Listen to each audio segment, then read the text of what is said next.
Jésus-Christ vint sur la terre pour délivrer un message spectaculaire concernant la famille. Apprenez comment la vision de la famille Dieu peut remplir votre esprit et votre vie de joie, maintenant sur la clé de David avec Gérald Fleury. Bonjour à tous. Quel est le début du récit biblique? La plupart des gens pensent qu'il s'agit de Genèse 1 et du verset 1 où il est dit au commencement Dieu créa les cieux et la terre. Mais ce n'est pas le début du récit biblique. Et si vous regardez Jean 1, verset 1, vous verrez que ce verset est antérieur à Genèse 1, verset 1 en ce qui concerne la chronologie. Jean est le seul auteur biblique qui a discuté de la parole. Et c'est un fait fascinant en soi, car je crois que cela montre à quel point ce sujet est profond. Seul Jean en a discuté. Jean a passé plein de temps avec Jésus-Christ personnellement. Et bien sûr, le Christ savait que Jean allait vivre jusqu'à ce qu'il soit âgé, alors que les autres apôtres et disciples du Christ à cette époque allaient être martyrisés. Les 11 autres apôtres ont été martyrisés. Jean a également écrit les premiers, deuxième et troisième livres de son nom et le livre de l'Apocalypse, où il parle aussi de la parole. Jean 1 et le verset 1 dit « Au commencement était la parole, et la parole était avec Dieu, et la parole était Dieu. » Donc Dieu nous ramène à la période avant même la création des anges. Il nous ramène très très loin en arrière, et puis après cela vint Lucifer, et il était un porteur de lumière, il était censé apporter la lumière sur cette terre. Lui et un tiers des anges étaient ici. Dieu leur enseignait comment gouverner l'univers entier avec les autres anges. Et pourtant, Lucifer s'est rebellé, et la lumière a vraiment disparu de la terre où se trouvaient Lucifer et les anges, ou les anges rebelles, et ce fut une catastrophe majeure. Il n'y avait jamais rien eu de tel dans l'univers auparavant, parce que Dieu et la parole avaient toujours été unifiés, et ils étaient parfaitement unifiés en amour. Et nous n'avons jamais rien vu de pareil sur terre, mais nous sommes sur le point de commencer à le voir très très bientôt. Ainsi, cette rébellion des anges a eu lieu, mais Jean n'en discute pas car il avait un autre plan en tête, et ce plan était le plan familial. C'est très très profond, et je suis sûr que c'est la raison principale pour laquelle Jean a traité ce sujet tandis que les 3 autres auteurs des évangiles ne l'ont pas discuté. Ils n'étaient pas préparés à faire exactement ce que Jean faisait. Tout semble indiquer que c'est le cas. Je vais vous lire Genèse 1 et le verset 2 où il est dit « La terre était informe et vide. Il y avait des ténèbres à la surface de l'abîme et l'Esprit de Dieu se mouvait au-dessus des eaux. Voilà donc ce qui s'est passé lorsque Lucifer et un tiers des anges se sont rebellés. Ils ont détruit la terre et c'est ainsi que cela se passe si vous vous éloignez du règne de Dieu et de son mode de vie. » Après que Lucifer devint l'adversaire de Dieu, Jésus-Christ vint sur cette terre et il commença pour la première fois à enseigner au sujet du Père et du Fils, enseignant aux gens un nouveau plan que Dieu avait après l'échec du plan angélique. Pourquoi ce changement? Eh bien, Dieu voulait nous enseigner concernant le Père et le Fils, et comment quelques-uns d'entre nous sont appelés dans la famille Dieu aujourd'hui. Et ensuite, lorsque le Christ arrivera, nous naîtrons dans la famille même de Dieu, Et nous, les prémices, en tout cas, ceux qui auront été appelés avant la seconde venue du Christ, nous partagerons le trône de David avec Jésus-Christ et régnerons sur la terre et l'univers pour toujours. Si l'on peut imaginer cette grande responsabilité. Mais voilà la vérité de la Bible. Et Jean a dû l'expliquer d'une manière dont, je pense, les autres apôtres n'étaient tout simplement pas capables de faire, en raison de l'attention particulière que l'apôtre Jean a reçue pendant longtemps. Alors pourquoi la famille Dieu? Qu'est-ce que c'est? Qu'est-ce que Dieu essaye de nous enseigner? C'est l'humanité seule qui est appelée dans la famille Dieu et qui a la potentialité de naître dans la famille Dieu et de recevoir toutes ces merveilleuses responsabilités que Dieu va donner à tous ceux qui naîtront dans cette famille. Eh bien, laissez-moi juste vous lire ici, c'est tellement important, je vais juste lire ce court paragraphe de notre brochure La vision de la famille Dieu. Voici ce qu'il dit. Maintenant, Dieu prenait le risque de perdre la parole étant le porte-parole de la divinité. Ce mot parole commence avec une majuscule, qui plus tard est devenu son fils engendré dans la Vierge Marie. Et la parole devrait se dépouiller de sa gloire éternelle et vivre une vie parfaite comme un être humain mortel pour se qualifier en tant que l'agneau sacrificiel sans tache pour payer l'énorme prix pour les péchés de toute l'humanité. Le Créateur est plus grand que sa création et il s'est donné lui-même comme l'agneau sacrificiel pour payer pour nos péchés. Quel prix a dû être payé pour nos péchés? L'Éternel Dieu, celui-là même, qui était la parole, s'est sacrifié et a payé le prix de tous nos péchés afin que nous puissions avoir la vie éternelle. C'est quelque chose qui est difficile à saisir. Mais laissez-moi vous dire que si vous l'apprenez vraiment comme vous le devriez, vous pourriez facilement vous évanouir. C'est à ce point impressionnant.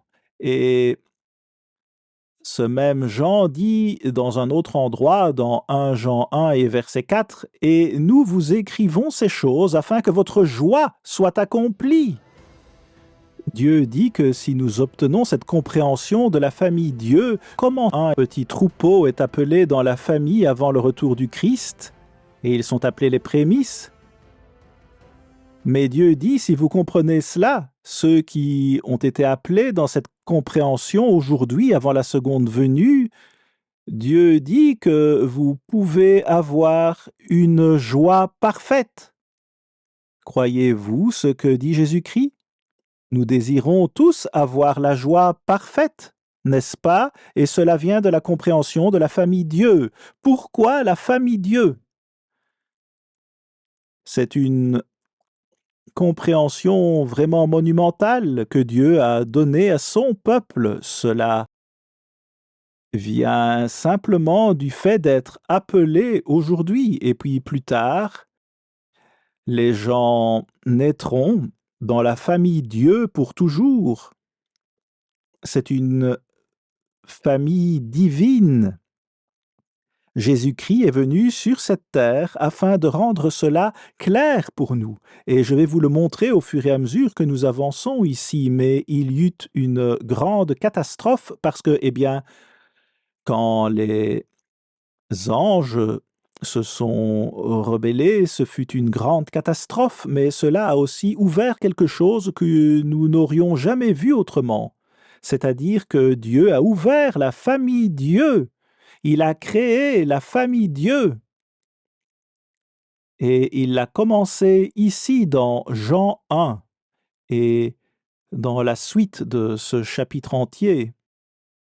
Notez les versets 1 à 4 de Jean 1. Au commencement était la parole, et la parole était avec Dieu, et la parole était Dieu. Elle était au commencement avec Dieu. Toutes choses ont été faites par elle, et rien de ce qui a été fait n'a été fait sans elle. En elle était la vie, et la vie était la lumière des hommes. Et ensuite, il poursuit au verset 14, « Et la parole a été faite chair, amenée sur cette terre, faite chair, et elle a habité parmi nous, pleine de grâce et de vérité, et nous avons contemplé sa gloire, une gloire comme la gloire du Fils unique venu du Père. » Il s'agit ici d'une vérité imposante sur Dieu et sa famille. Remarquez ce que Herbert Armstrong a écrit dans Le mystère des siècles. Je veux vous citer ce paragraphe crucial. Il a écrit: La parole, qui commence avec une majuscule, était donc un personnage divin qui a pris la forme d'un être de chair. En engendrant ce personnage en tant qu'être humain, Dieu est devenu du même coup son Père. Néanmoins, dans la préhistoire décrite au premier verset de Jean 1, la parole n'était pas encore le Fils de Dieu. Cet être suprême se dépouilla ultérieurement de la gloire qu'il avait et consentit à être engendré de manière à devenir un être humain. Il devint le Fils de Dieu lorsqu'il fut engendré par Dieu et naquit de la Vierge Marie. Il y avait donc deux personnages, Dieu et la parole.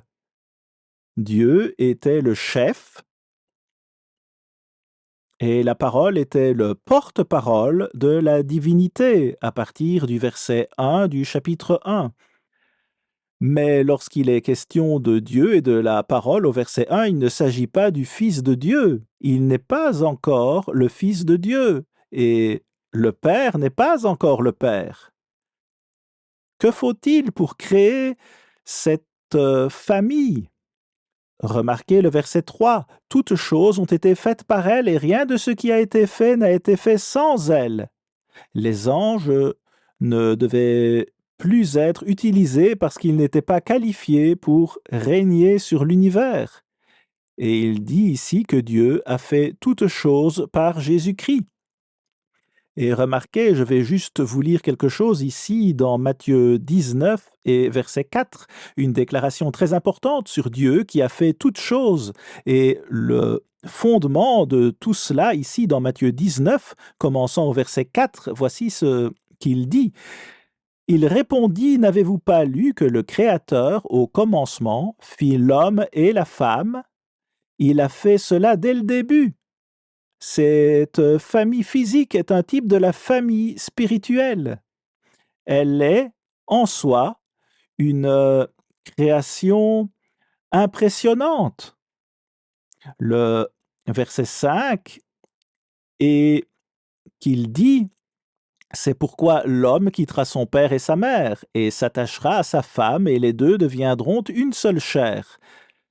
Ainsi, ils ne sont plus deux, mais ils sont une seule chair, que l'homme donc ne sépare pas ce que Dieu a joint. C'est très intéressant, et vous le verrez au fur et à mesure que vous avancez ici. Dans Marc 10, versets 4 à 9, il dit la même chose. Moïse a proposé de rédiger une lettre de divorce et le Christ a poursuivi en disant: Oui, c'était à cause de la dureté de votre cœur. Et ils ne pouvaient pas faire fonctionner un mariage, tout comme ils ne peuvent pas le faire aujourd'hui. Ils ne pouvaient pas faire fonctionner la famille, tout comme ça ne fonctionne pas aujourd'hui, mais Dieu a quand même créé l'homme et la femme, et il a créé le mariage, afin que l'homme puisse avoir une famille et que les deux s'unissent en un seul, et qu'ils naissent dans la famille même de Dieu, parce que la famille physique est un type de la famille de Dieu. Remarquez le verset 4 de Jean 1. En elle était la vie, et la vie était la lumière des hommes. Qu'est-ce qui s'est passé? La lumière luit dans les ténèbres, et les ténèbres ne l'ont point reçue. Ils ne comprenaient rien de ce qui concernait Jésus-Christ. Il est venu sur cette terre et a été sauvagement battu, puis crucifié, sacrifié et défiguré plus que tout autre homme, selon Ésaïe. Verset 9. Et nous sommes dans cette saison de la Pâque. Nous devrions tous y penser.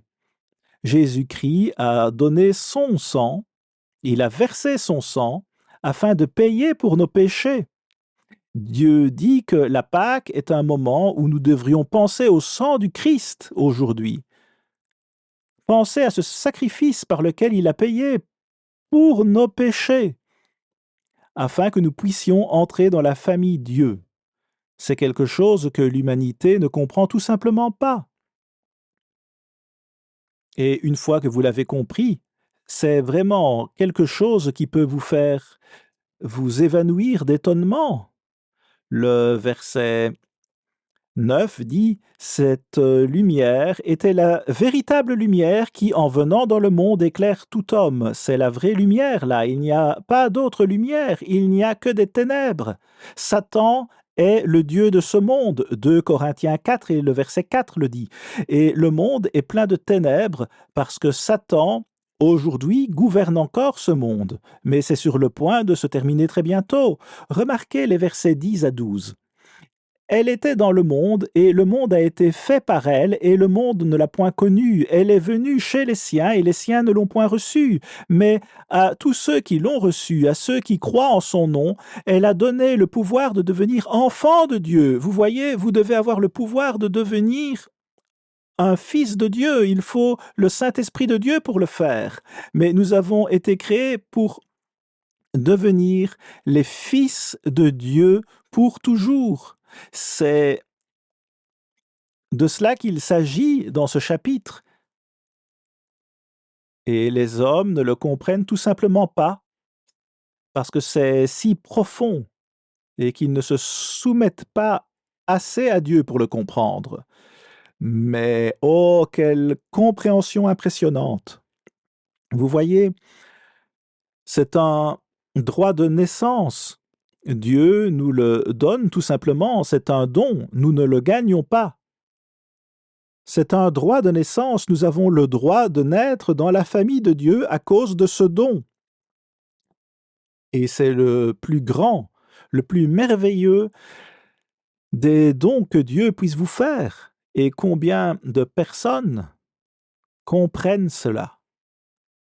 Nous avons ce droit honorable de naître dans la famille de Dieu et de faire quelque chose que Lucifer et les anges ne pouvaient pas faire et pour laquelle ils ne pouvaient pas se qualifier.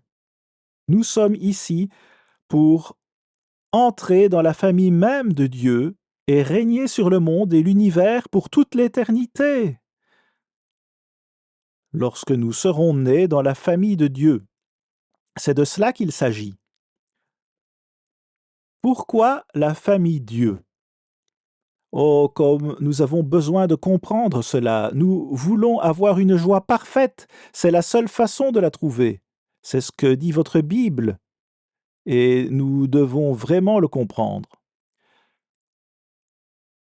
Le verset 14 dit « Et la parole a été faite chair, et elle a habité parmi nous, pleine de grâce et de vérité, et nous avons contemplé sa gloire, une gloire comme la gloire du Fils unique venu du Père. » Vous voyez, la parole a été faite chair et engendrée par le Père comme un fils, et elle est née d'une femme. Elle s'est dépouillée de toute sa puissance et de sa divinité et est devenue une simple cellule dans le corps d'une femme. Cela ébranle vraiment l'imagination. Vous voyez, c'est ce que Dieu a prévu pour l'homme, toute cette gloire. Et voici une citation de notre brochure « La vision de la famille Dieu ». La parole a été le seul Dieu à être jamais venu sur terre, à être engendré par Dieu dans une femme et à naître comme un enfant humain. Il y avait un temps dans la divinité où la parole s'en est allée. Elle est partie pour devenir une simple cellule dans une femme, plus tard un fœtus, et puis un enfant. C'est époustouflant.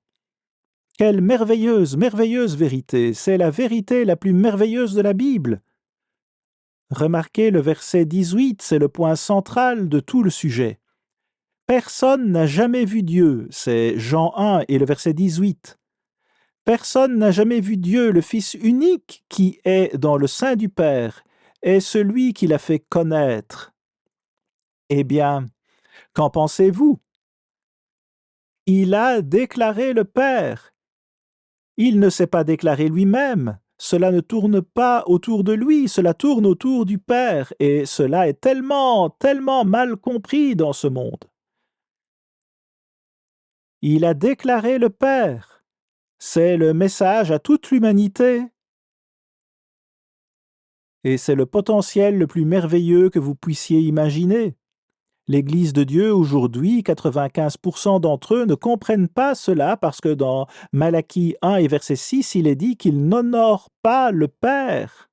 Ils ont perdu la signification de la famille de Dieu. Ils ne savent pas la raison de la famille de Dieu. Mais ils devraient savoir la raison parce qu'on la leur a enseignée. Le Christ a déclaré le Père et alors Dieu est devenu le Père. Et Jésus-Christ a déclaré le Père et s'est déclaré effectivement comme le Fils. C'est alors que le Père et le Fils sont entrés en scène. Et pourquoi tout cela a-t-il eu lieu? Parce que Dieu ouvre la famille à probablement des milliards de personnes avant que tout cela ne soit terminé. Des milliards de personnes qui pourront naître dans la famille de Dieu. Si vous regardez la Trinité, cela n'admet que 3 personnages.